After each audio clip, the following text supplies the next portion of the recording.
Hoje eu estava assistindo um vídeo do pastor Rodrigo Silva, aqui da nossa igreja, e ele me mostrou uma comparação que me deu a vontade de gravar esse vídeo.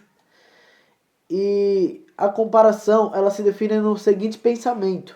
É um pensamento que ele leva ao ateísmo. É um pensamento que leva a pessoa a se tornar ateu, porque pensa que Deus é tirano pelo seguinte pensamento que eu vou citar agora. Se Deus é justo, por que ele não permite que tenhamos a opção de, de talvez seguir outros caminhos que não sejam da sua vontade, só que isso sem passar pela morte do fogo eterno? Que está escrito, eu vou ler aqui um texto que está escrito em Daniel 12, no versículo 2. O texto é o seguinte: muitos dos que dormem no pó da terra ressuscitarão, uns para a vida eterna e outros para a vergonha e horror eterno. Então, isso é claro, que no fim dos tempos, terão a vida eterna, que é o que Cristo nos oferece, e outros verão o horror e a vergonha eterna. Outros terão a vergonha e o horror eterno. Então, outros irão para a morte eterna. Uns terão a vida eterna e outros terão a morte eterna. Então, se Deus ele é justo, por que mesmo nós escolhendo outros caminhos que não sejam da sua vontade, por que ele mesmo assim não deixa que tenhamos a vida eterna com ele? Por que ele não permite que, mesmo nos dando o livre-arbítrio, ele permite que tenhamos o livre-arbítrio? Mas por que mesmo tendo o livre-arbítrio, nós não podemos, mesmo escolhendo caminhos errados, por que nós não podemos ter a vida eterna juntamente com ele? Este é o vídeo de hoje. O nome do vídeo de hoje é Escolha entre a Vida e a Morte. Segue aí.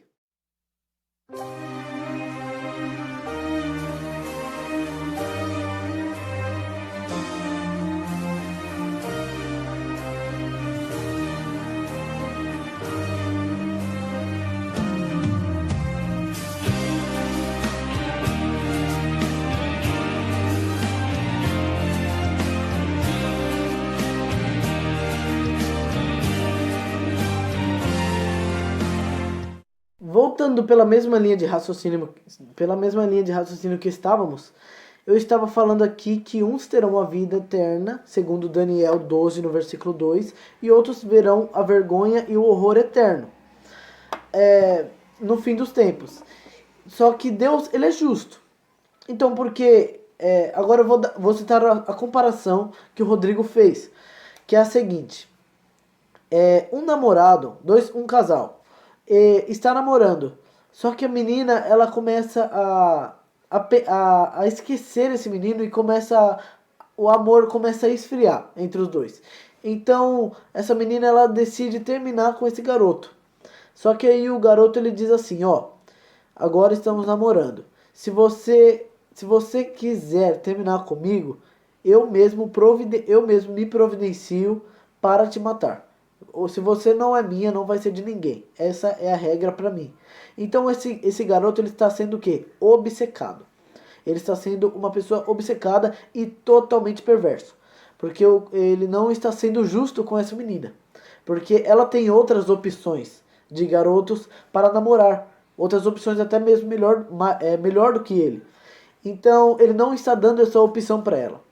Agora, Deus, ele dá essa opção para nós. Ele diz assim, vou fazer uma pergunta. Ele diz, se você não quiser seguir a minha vontade, você vai morrer no final dos tempos. Ele diz isso.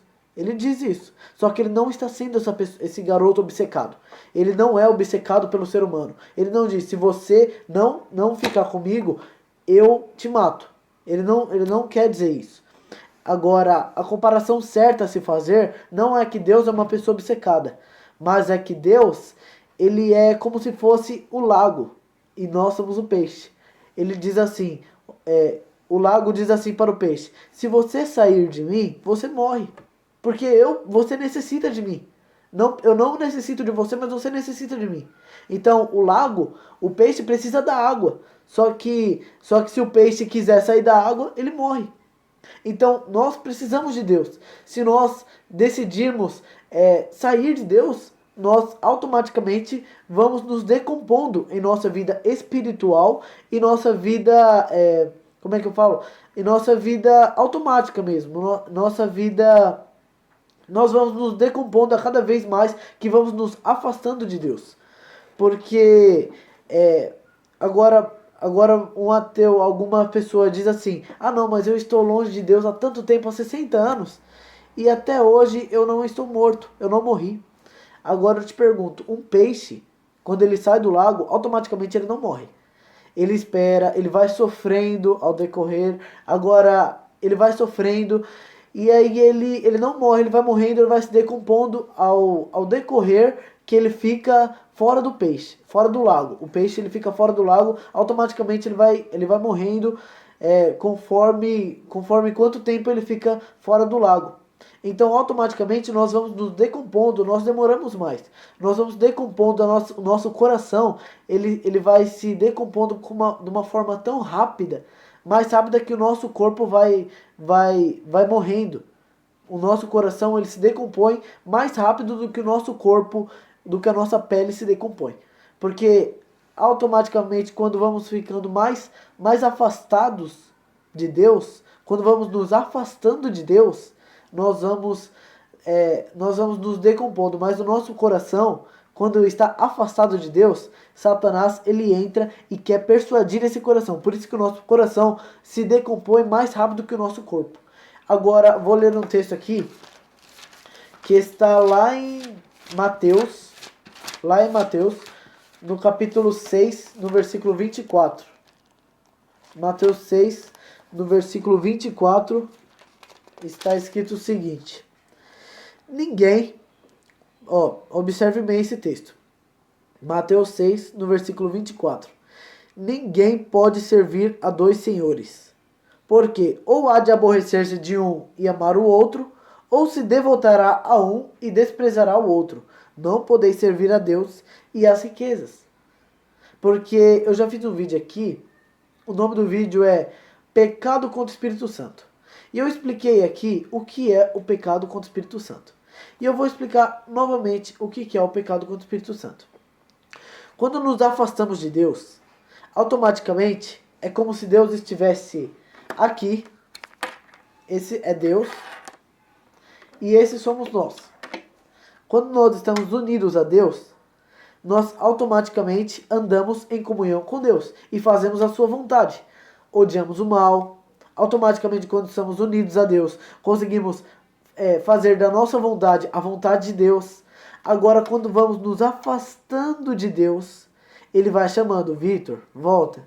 Vitor, volta. Aí ele vai gritando. Automaticamente, quando vamos nos afastando, ele grita: ô Vitor, volta. Aí vamos nos afastando mais e mais e mais. Tem uma hora que ele grita, o Espírito Santo grita e nós não conseguimos ouvir a tua voz.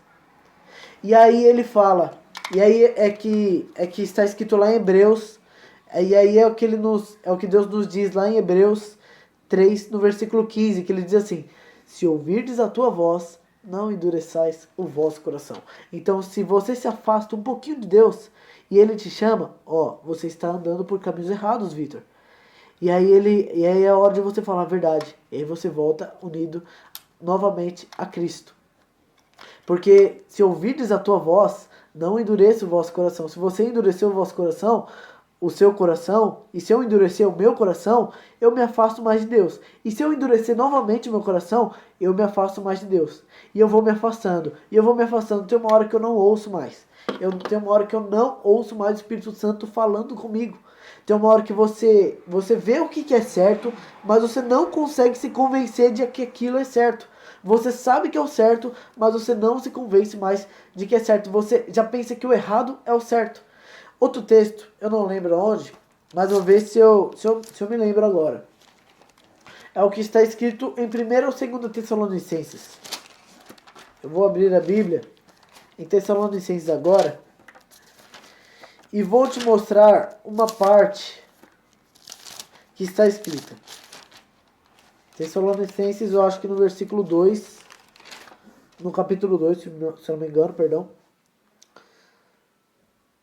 No versículo 8, não, deixa eu ver aqui.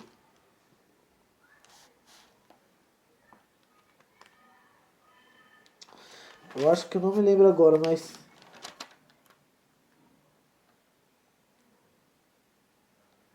Não, eu não me lembro agora. Mas o texto, ele está específico. E ele está assim. Porque eu não me lembro como é que é letra por letra. Mas eu sei que eu vou dar aqui um resumo do texto.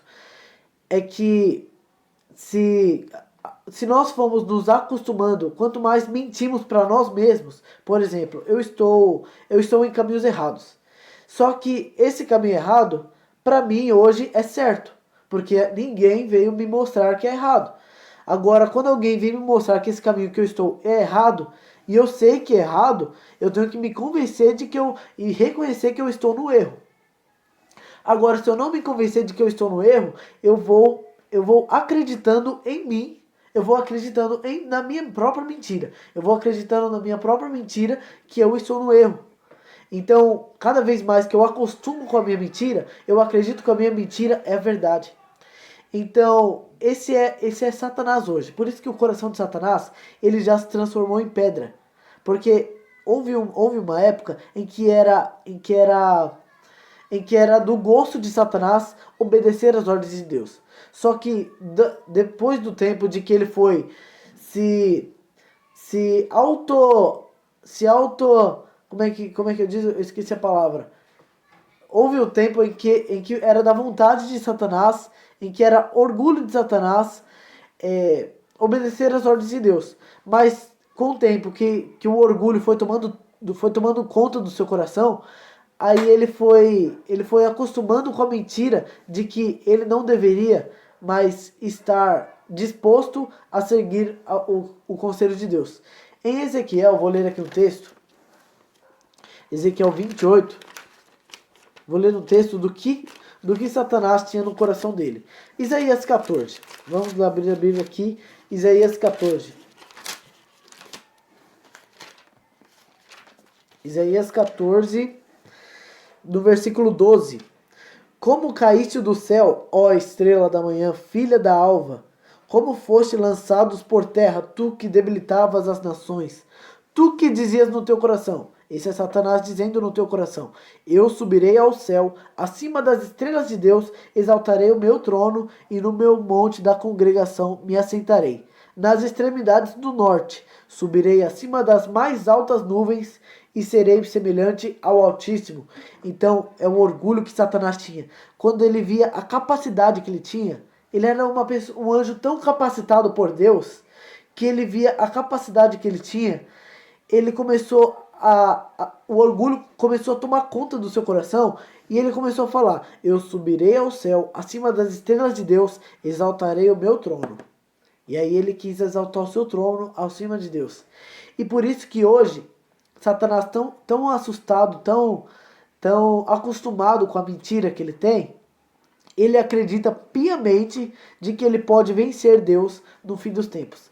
Ele sabe, ele conhece a capacidade de Deus mais do que nós. Só que ele está tão acostumado com essa mentira que ele acredita nessa mentira.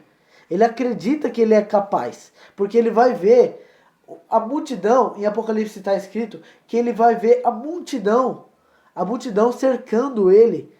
Uma multidão tão imensa, maior do que os filhos de Deus no fim dos tempos, e esse orgulho vai tomar conta do seu coração e ele vai pensar que pela quantidade de pessoas que está por ele vai achar que essas pessoas podem conquistar o trono de Deus e que conseguirão vencer Deus no fim dos tempos, na segunda batalha e última batalha. E aí é que que cairá fogo do céu e queimará todos que conspirarem contra Deus.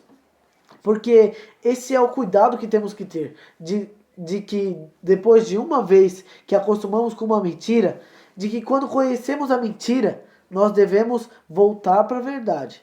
Quando conhecemos o Espírito Santo e estamos junto com ele, se afastamos um pouquinho dele e ele nos chama, devemos voltar para ele. Se ouvirdes a tua voz, não endureçais o vosso coração.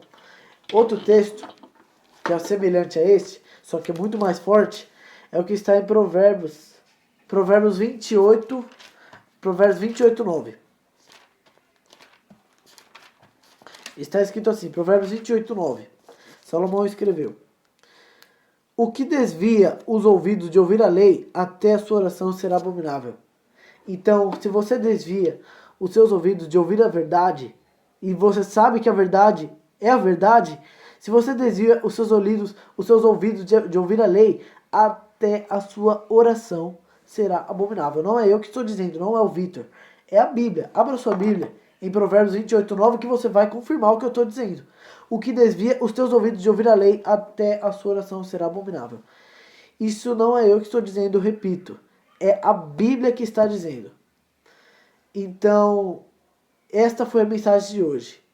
Que para a definição do caráter de Deus. Deus não é um obcecado pelo ser humano. Deus não é aquele rapaz que disse para a menina namorar com ele, e se ela não namorasse com ele, ele mataria essa menina. Deus não é esse rapaz.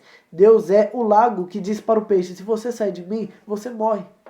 É automático, você vai se degradando cada vez mais. E aí você vai morrendo. Porque Deus é o caminho, a verdade e a vida. Como está escrito em Mateus. Deus, ele é o caminho, a verdade e a vida. Então, se ele é a vida, sem a vida temos a morte. Então, se não temos a vida, que é Deus, se não temos a vida, automaticamente morremos. Vamos nos degradando e a cada vez mais que daqui a pouco o nosso coração fica que nem o de Satanás e fica como pedra. Então é o que temos que ter muito cuidado com essa comparação que eu acabei de citar. E para finalizarmos o vídeo de hoje, o mais importante de todos é a oração. Eu queria te convidar a fazer essa oração comigo agora. Curve sua fronte e vamos orar. Papai do céu, eu te agradeço por essa mensagem que o Senhor me deixou transmitir agora nesse vídeo. Te agradeço por ter me capacitado a passar esse vídeo. Peço que esteja comigo e que esteja com esses ouvintes que estão me ouvindo. Peço que nos induza a ouvir a tua vontade e ouvir a verdade a cada vez mais que lemos as Escrituras e que conhecemos a tua palavra. Não nos permita que nos afastemos de ti, Senhor. Queremos estar ao lado do Senhor e nunca mais soltar. Porque nós somos dependentes do Senhor e precisamos do Senhor para ter a vida. Peço perdão pelos nossos pecados e peço que o Senhor nos ajude a nos arrepender dos nossos pecados, Senhor. E é isso que eu te peço, te agradeço. Em nome de Jesus, amém. Essa foi a mensagem de hoje. Se você gostou de ter assistido esse vídeo, compartilhe com seus amigos, com outras pessoas, para que elas possam assistir também essas mensagens e que o YouTube entenda que esses vídeos estão sendo lançados bons conteúdos, que ele compartilhe com outros canais também, para que outras pessoas possam ouvir essas mensagens. Curta o vídeo se você gostou do vídeo, se inscreva no canal para que o YouTube entenda que os vídeos que estão sendo lançados bons conteúdos. Compartilhe o vídeo e este foi o vídeo de hoje. O meu desejo é que Deus esteja com todos. Amém.